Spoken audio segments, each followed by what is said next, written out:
sábado! Desde o último sábado! Nos reunimos em frente de luta!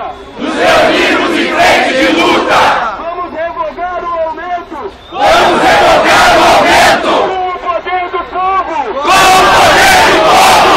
Porto Alegre e Goiânia! Porto Alegre e Goiânia! Já conseguiram! Já conseguiram! Unidos! Nós também conseguiremos! Nós também conseguiremos! 2,85 é um roubo! 2,85 é um roubo! Congelamento da tarifa em 2,60! Pelo congelamento da tarifa em 2,60! O transporte é o terceiro maior gasto! O transporte é o terceiro maior gasto! De todo trabalhador! De todo trabalhador! Para manter o lucro das empresas! Para manter o lucro das empresas! A tarifa sobe todos os anos! A tarifa sobe todos os anos! E as condições dos trabalhadores do transporte E as condições dos trabalhadores do transporte apenas pioram! apenas pioram!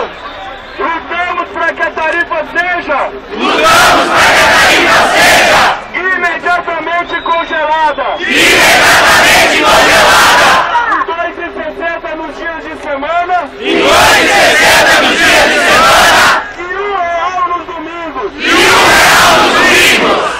O transporte é um direito O transporte é um direito! e não deve ser tratado como mercadoria! E não deve ser tratado como mercadoria! Não podemos deixar que lucrem Não podemos deixar que lucrem em cima dos nossos direitos! em cima dos nossos direitos! Vamos pela criação Vamos pela criação de uma empresa pública de uma empresa pública para gerir o transporte! para gerir o transporte!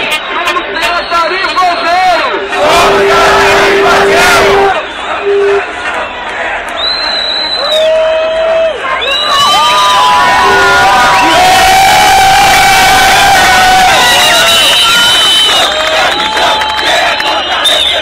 Sai do chão! Sai do chão! Quem é contra a repressão? Sai do chão! Sai do chão! Quem é contra a repressão? Sai do chão! Sai do chão! Quem é contra a repressão? Sai do chão! Sai do chão! Quem é contra a repressão? Sai do chão! Sai do chão! Quem é contra a repressão? Oi!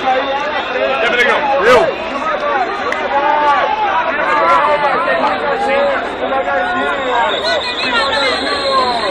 Cadê o Júnior?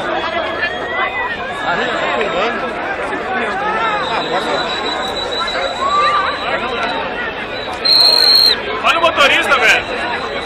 O motorista fechando o ônibus. A gente luta por ti, motorista. O motorista tá louco ali, ó. Tem que parar, gente. Tem que parar e deixar ele manobrar. Cadê o motorista? Não vai conseguir manobrar.